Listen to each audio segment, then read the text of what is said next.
வச்சிருப்பா. இன்னைக்கு என் கையால எவனும் அடி வாங்கக்கூடாதுப்பா.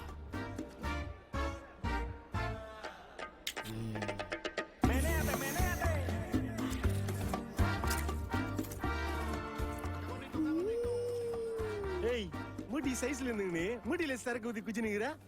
என்னது மூடி சைஸ்ல மூடிலையா? ஏய் உன்ன மாதிரி சரக்குல கோகோ வாட்டர் மிக்ஸ் பண்ணி குடிக்கிறவன் நினைச்சியா? இந்த மாதிரி ராவா மூடில ஊத்தி குச்சாதான் ரங்காராட்டத்துல சுத்தின மாதிரி இருக்கும் தெரியுமா?